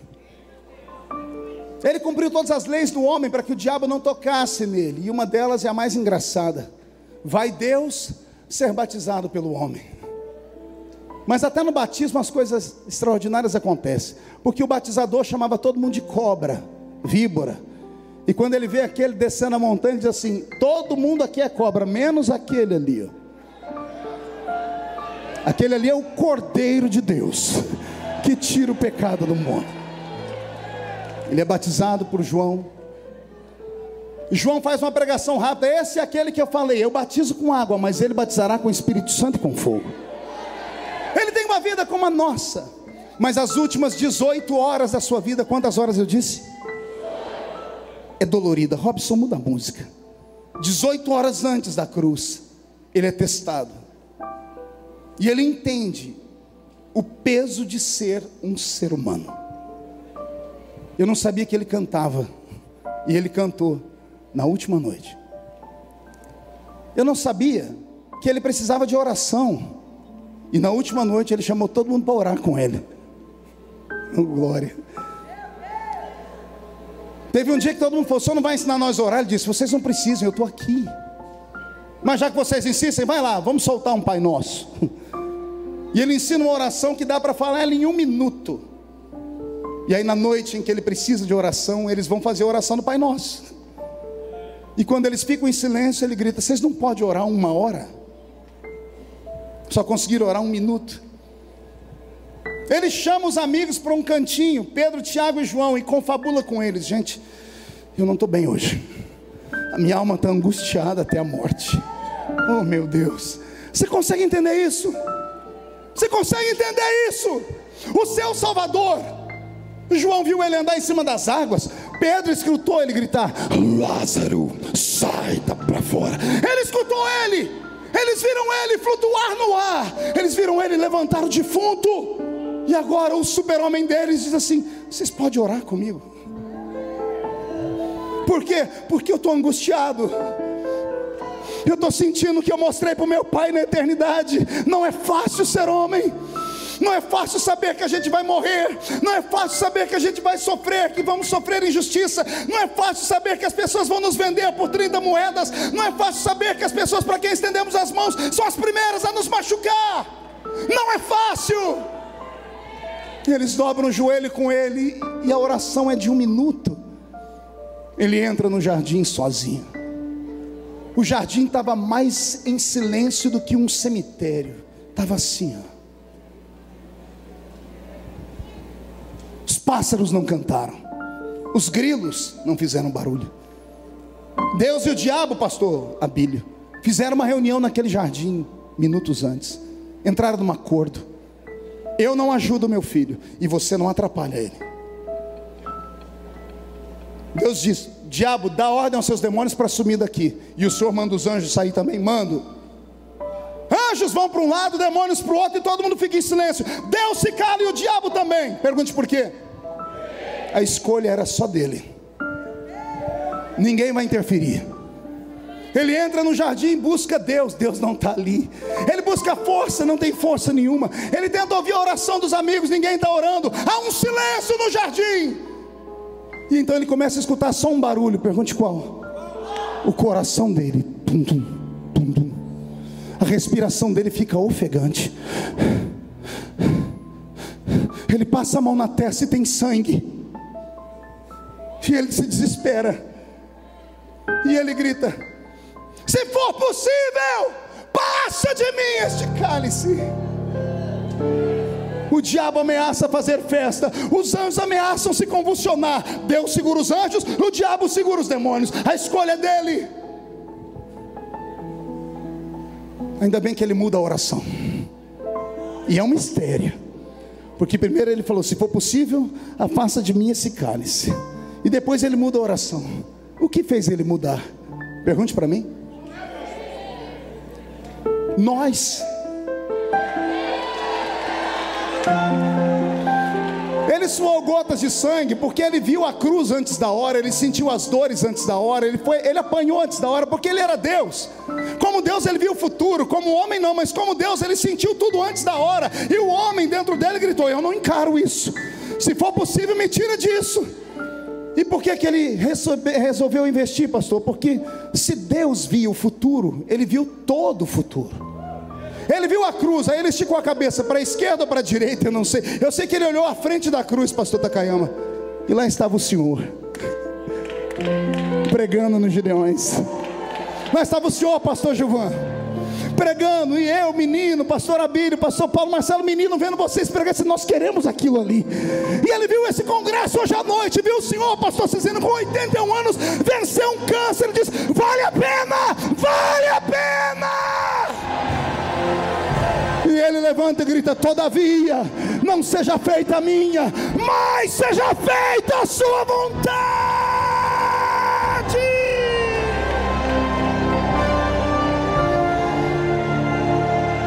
Ele se levanta, pisando forte no chão.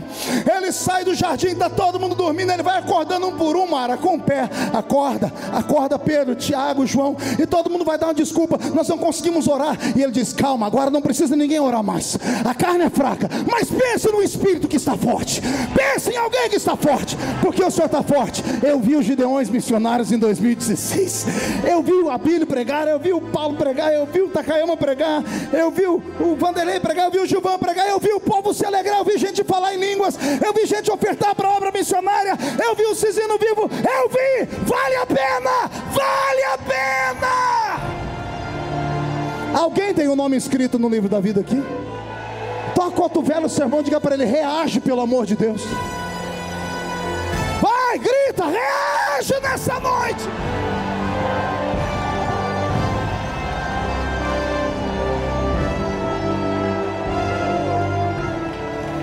Senta aí, porque eu estou no meio da mensagem. Que bom que o Senhor me deixou para agora. Nós vamos entrar pela meia-noite aqui. Ele encarou todo mundo. Cuspiram nele, prenderam ele. Ele foi jogado na mão dos piores homens do seu tempo, Anás, Caifás, sogro e genro, dois corruptos desgraçados. Os dois jogaram ele na mão de Pôncio Pilatos, que com medo lavou as mãos depois, mas parou para ouvir o Nazareno. Não encontrou nada de ruim nele. Para aplacar a ira dos romanos, ou a ira dos judeus, mandou bater em Jesus. 39 chibatadas com o azorrague, 12 tiras de couro, 400 cortes no corpo. Naquela noite ele não dorme, ele desmaia. É jogado num canto, amarrado por um pano, para não morrer de hemorragia. Mais de 2 litros de sangue o seu corpo perdeu. Enquanto ele está desmaiado num canto, Pilatos está tentando jantar e não dá conta. A comida não desce. A mulher pergunta, o que você tem? Ele diz, eu vi um homem hoje, que eu nunca vi ninguém igual a ele. E ela diz, eu não me meto em assuntos de política, mas esse homem me fez sofrer essa noite. Por quê, mulher? Porque os deuses me mostraram ele e disseram assim, esse homem é justo. Pilatos naquela noite não dormiu, como era um cônsul, como era advogado, pegou o livro da lei dos judeus e passou a noite inteira lendo, pastor Abílio, pastor Marcelo, Paulo, passou a noite inteira lendo a lei dos judeus, e ele encontrou uma brecha na lei dos judeus. De manhãzinho ele está todo empolgado, chamou todo mundo, chamou a multidão, disse, hoje é o dia do Pessaque, é o dia da Páscoa, e a Páscoa dos judeus, o Deus de vocês é bom, porque ele não mata todo mundo. Se tiver 2 ruins, um ele solta e o outro ele mata. Então eu trouxe aqui para vocês 2 homens, Jesus e Barrabás. Vocês têm o direito de escolher um para soltar no deserto. O sacerdote vai botar a mão nele, ele vai levar o pecado para o deserto, e o outro vai morrer. Quem que vocês querem que eu mate? E a multidão recomprada, não foi comprada. A moeda de Judas, ele tentou devolver. Com a mesma moeda, os sacerdotes compraram o povo na frente da casa de Pilatos.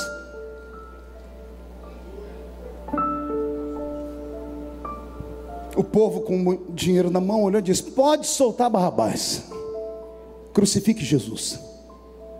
Pilatos lavou as mãos, entregou Jesus na mão dos romanos. Arrancaram aquele pano que estancava os 400 cortes das suas costas.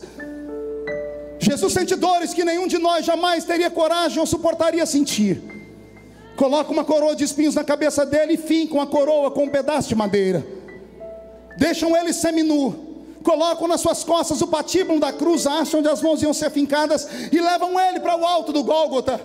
No meio do caminho ele tomba, aparece um tal de Cirineu, ajuda ele um pouquinho.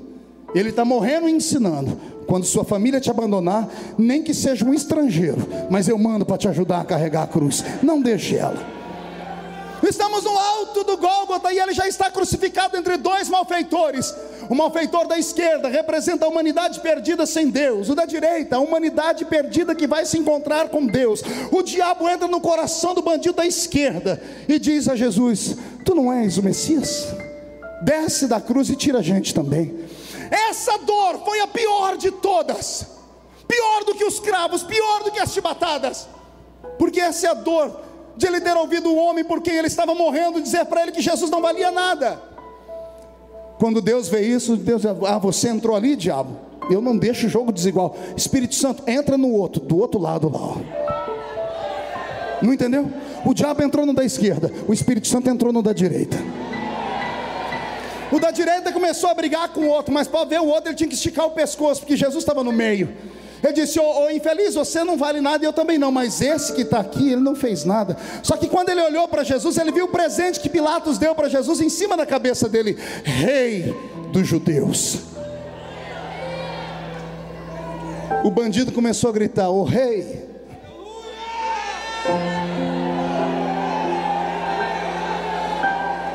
Ô rei.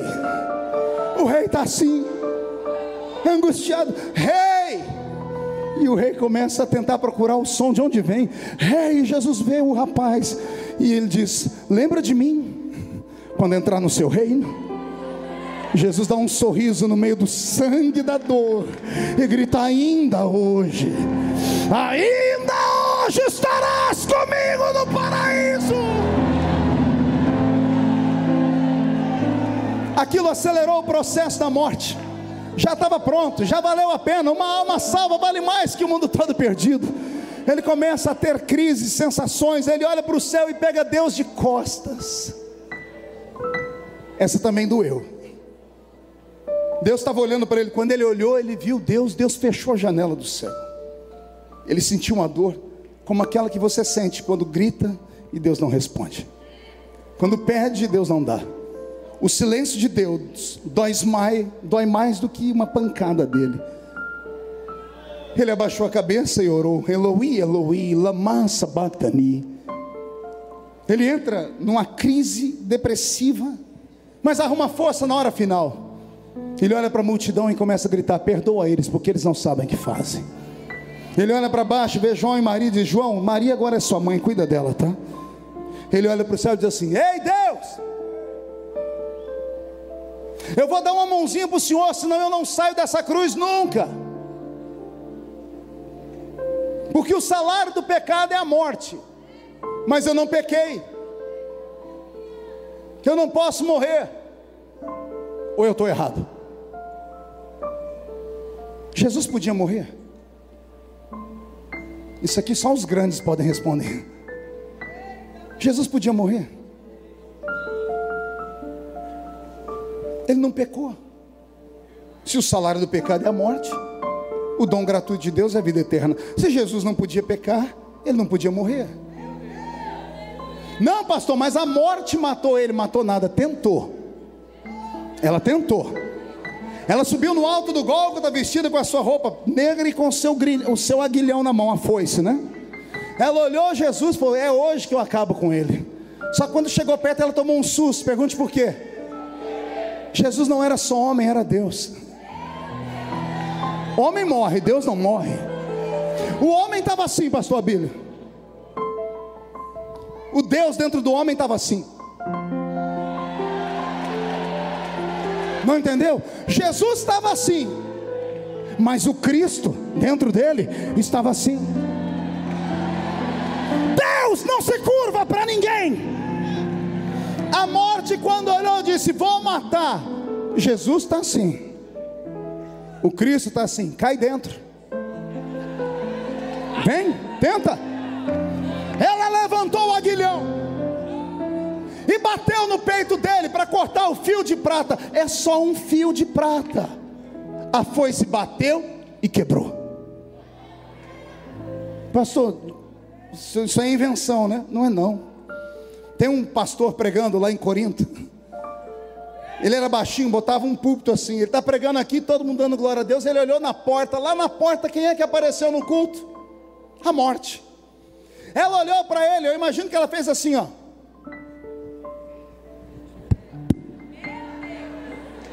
Veio uma de pastor Abílio agora. Você, depois do culto, eu te mato. Qualquer um fugiria. Só que Paulo olhou para... E olha que ele tinha problema nas vistas. Ele falou com os irmãos de Gálatas: vocês me montando que se pudessem dariam seus olhos para mim. Ele olhou direito para encarar como o míope faz. Ao invés de ter medo, ele começou a rir. E emendou uma pregação, pastor Cisino. Ele parou de pregar e falou assim: ô morte, ô morte, onde está o teu aguilhão, ó morte? Cadê a sua foice, morte? Travada foi a batalha da cruz, e a vitória foi dele. Ela perdeu a foice. Senta aí. Ele está na cruz. A morte não deu conta. O senhor está vendo, pai? A morte não pode me levar. Eu só saio daqui se a gente fizer um negócio. Que negócio, filho? Eles merecem morrer porque pecaram. Eu mereço viver porque não pequei. Eu quero trocar de lugar com eles. Como assim? Eu morro para eles terem vida. Eu morro para mostrar que é possível nascer homem na terra e morar no céu. Eu morro, mas eles vão ter vida. Deus aceitou o negócio. Aí Jesus se preparou, olhou e disse assim: consumado está, nas suas mãos. Você entendeu o recado ou não? A morte estava ali perto. O diabo estava ali, queriam pegar o espírito dele. Diz: nas suas mãos, não é na de vocês. Nas suas mãos eu entrego, ninguém tira, ninguém toma. Eu entrego de bom grado. Pode escrever: eu estou dando, eu estou dando. Escreve aí, põe no livro da vida, põe no testamento: eu dou a minha vida por eles. Eles vão nascer e vão morar no céu. E tendo dito isto, ele expirou. Expirar é isso aqui, ó. Pergunte para mim, por que ele expirou, pastor? Ele precisava liberar quem estava dentro dele. Quem estava dentro dele, pastor Takayama? O Cristo. Quando ele fez assim, o Cristo saiu. O Jesus pendeu a cabeça. Digo eu, não a Bíblia. O Cristo olhou para baixo e disse: daqui 3 dias eu volto para te pegar. Fica tranquilo que a gente não se separa nunca mais. Nunca mais. Levaram o corpo dele para a tumba, pastor Cisino. E cadê o Espírito de Jesus? Desespero no inferno. O diabo nunca mais dormiu. A morte está lá conversando com ele: ó, todo o espírito vem para cá. O dele sumiu. Cadê o homem? Ninguém sabe. Daqui a pouco ele aparece lá dentro, lá no antro do Oco do Bambu. Está lá Zé Pilintra, Zé Piranta, Exu Caveira, Tranca-Rua, Preto Velho, Nega Velha, Pombagira, está todo mundo lá. Ele chega, não fala nada não, só estica a mão.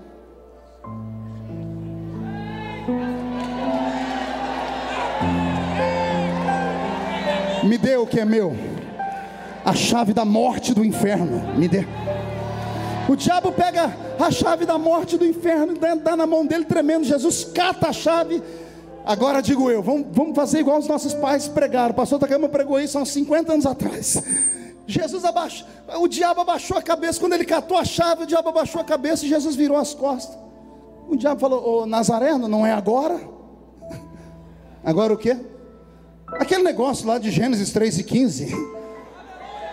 Da semente nasce uma que pisa aqui na cabeça. É agora, é agora, é agora.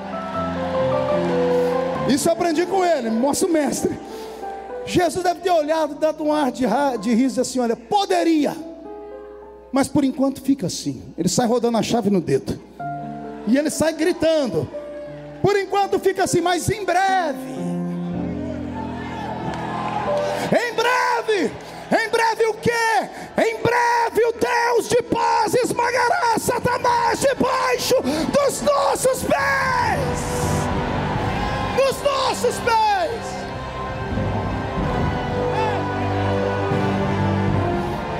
que é que Jesus tem na mão? A chave do quê? A chave do quê? A chave do quê? São alegorias. Jesus tem uma missão antes de ressuscitar, pastor Cicino. Isso aqui falta ensinamento nas escolas dominicais. Todos os homens que morreram antes de Jesus não tiveram a chance que todos os homens que nasceram depois de Jesus tiveram, que é a salvação eterna. Era preciso Jesus consertar, colocar um peso nessa balança. Por isso ele tem na mão a chave da morte e do inferno. A chave da morte representa o seio de Abraão, e a chave do inferno representa o Sheol. Com a chave da morte e do inferno ele desce nas regiões mais baixas. Está escrito na palavra. E ele traz consigo um cativo cativeiro. Jesus pregou o evangelho aos mortos. Ele entrou no Sheol e entrou no seio de Abraão e se apresentou como ele era. Os que creram nele, teve uns que acreditaram tanto que não saíram só dali, já saíram da tumba lá na terra. Porque diz a Bíblia que quando Jesus morreu, foi visto o corpo dos santos andando pela cidade toda. Jesus pregou o evangelho a todos eles. E depois que ele pregou o evangelho a todos eles, é hora de ressuscitar. É domingo de manhã. Oh glória. 6 mulheres estão se aproximando da tumba, tristes, acabrunhadas. De repente, elas chegam perto da tumba, a pedra está rolada para um canto e 2 meninos de branco aparecem, 2 varões de branco. Antes delas fugirem, eles gritam: por que procurais entre os mortos aquele que vive? Ele não está mais aqui, ele já ressuscitou. Elas saem dali e vão contar para os discípulos o que aconteceram. E ele falou que ia se encontrar com eles. E então começa uma série de encontros de Jesus com os seus discípulos, com aqueles que creram nele. Num período de 40 dias ele apareceu a 500 pessoas e marcou um ponto de encontro com eles em Atos capítulo 1. Em Atos capítulo 1, Jesus marcou um encontro com eles, por isso que tinha uma multidão ali ouvindo ele pregar. Só que eles estavam tão atônitos que a pregação dele não fazia sentido. Teve uma hora que Jesus parou de pregar e falou para eles: o que vocês querem saber alguma coisa antes de eu ir embora? Gente, se você vê Jesus ressuscitado, você ia perguntar o quê? Eu ia perguntar como é que é do outro lado. Eles estavam tão atônitos que um deles perguntou: é agora que o Senhor vai livrar Israel da mão dos romanos? Ele disse: essas coisas meu pai reservou para ele. Já vi que vocês não estão atentos ao que eu estou falando. Então faz o seguinte: saiam daqui, fiquem em Jerusalém, até que do alto vocês sejam revestidos de poder. E ele começou a flutuar no ar. Veio uma nuvem e ocultou ele. Os anjos que estavam subindo com ele, os mesmos 2 da tumba, vieram para escoltar ele. Quando eles olharam para baixo, viu todo mundo em estado catatônico. Os anjos resolveram voltar para acordar os homens. Tocou no ombro deles e disse: varões galileus, por que estáis olhando para o céu? Do jeito que ele foi, qualquer dia desses ele vai voltar. O Senhor Jesus é arrebatado aos céus. Ele é arrebatado aonde? Temos um problema, pergunte qual? Ele arrastou para o céu o corpo dele, de carne e osso, sem sangue. Carne e osso, sem sangue. O sangue ficou na terra para nós, para perdoar os nossos pecados. Se o sangue é a alma do corpo, o corpo de Jesus passou a funcionar com algo diferente. E era tão diferente que mesmo tendo carne e osso, ele atravessava a parede e comia peixe na beira da praia. Entendeu ou não? Ele não está glorificado ainda, ele está ressuscitado. Maria foi tocar a mão nele, ele disse: não me toque, porque eu ainda não fui glorificado. Ele estava num corpo de carne e osso, sem sangue. A ausência do sangue dava poderes a ele de atravessar a parede e comer peixe. Esse corpo ele arrastou para o céu. Arrastou para onde? Temos um problema, pergunte qual? O homem não pode entrar no céu. O meu espírito não estará mais com o homem. Quando ele chega na entrada das regiões celestiais, o céu todo fechado com uma muralha, porque o diabo não podia voltar para lá, os anjos caíram também não, por isso Deus cercou o céu. Lá dentro do céu só existiu o tabernáculo, mais nada. Voltei onde comecei. Jesus para na porta do portão. Os anjos que estão com ele, que escoltaram ele, são obrigados a olhar para a esquerda e para a direita, porque os anjos de guerra que guardam o céu não são onipresentes nem oniscientes. Quando vem aquele corpo estranho na entrada do céu, eles vêm voando e correndo. Vêm para proibir a entrada. Mas quando se aproximam dele, ele estende as duas mãos. Eles veem as cicatrizes e começam a se questionar: quem é esse? Quem é esse Rei da Glória? Os anjos que reconhecem ele começam a gritar: levantai, ó portais eternos, para que entre o Rei da Glória. Os anjos vêm voando, correndo, olham pelo muro, pelo portão e dizem: mas quem é este Rei da Glória, de carne e osso? Os anjos lá fora gritam: é Ele, o Senhor dos exércitos, poderoso na batalha. Ele é o Rei da Glória. O portão, pastor Abílio, se abre.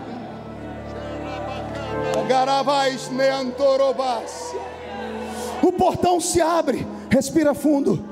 Um homem nascido de mulher pisa com os pés de carne no céu. Quando Jesus pisa no céu, o céu inteiro treme. E ele grita: é possível nascer homem na terra e vir morar no céu. É possível. Estou com meu corpo todo arrepiado. Agora que ele já cumpriu a lei, respira fundo aí. Coisa de filme. O corpo humano dele flutua. O corpo humano dele cresce. Os cabelos castanhos vão ficando branco da raiz para trás. Os olhos castanhos vão tomando cor de fogo. Os pés furados vão dando lugar para um latão que saíra da fornalha. A roupa da terra é transformada em linho do céu. Um cinturão de ouro traça o peito dele. Abre a boca e grita: o rei voltou. O rei está de volta.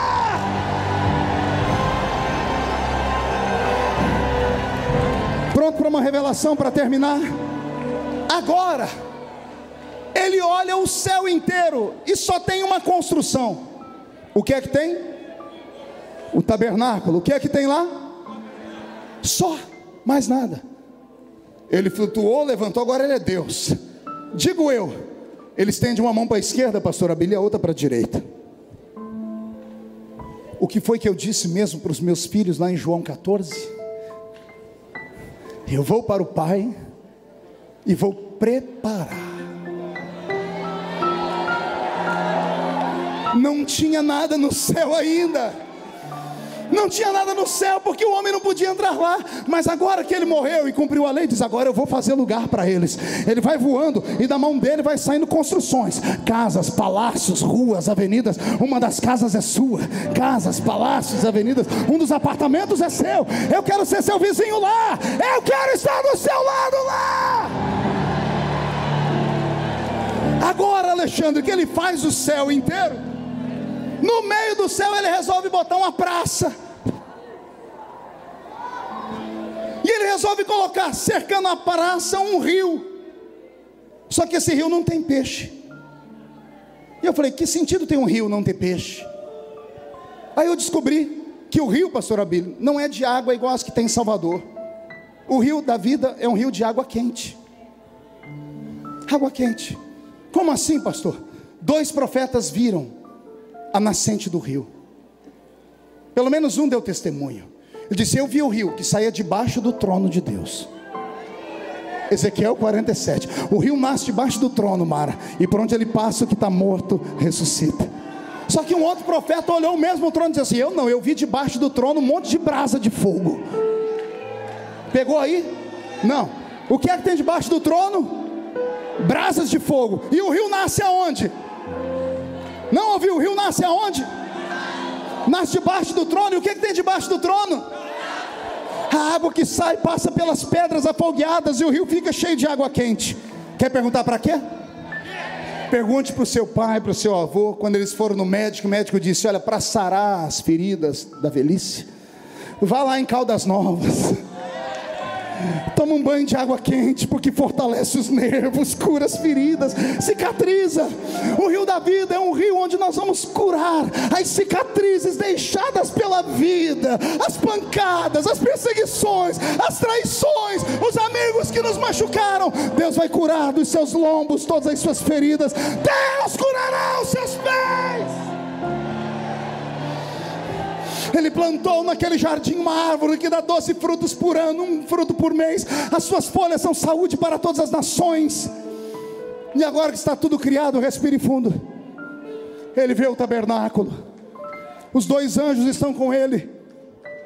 Ele flutua e passa pelo alpendre, ele passa pelo átrio.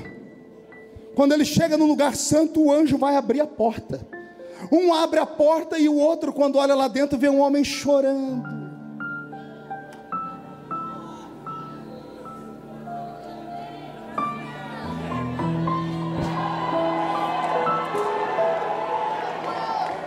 E ele escuta alguém gritando: ninguém na terra, nem debaixo dela, nem em cima dela pode abrir o livro, nem desatar os seus selos. Aí o anjo que trouxe Jesus vai voando e diz: João, não chores, porque olha quem vai entrar ali, João. Eis ali o leão da tribo de Judá.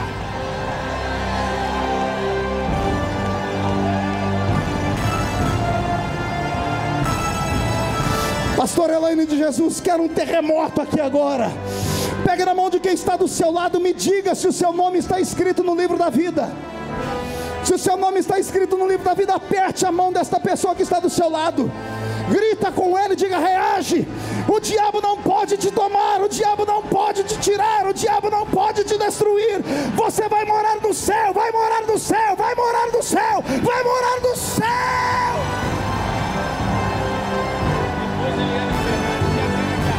Vou chamar as pessoas. Pode soltar o playback da cantora.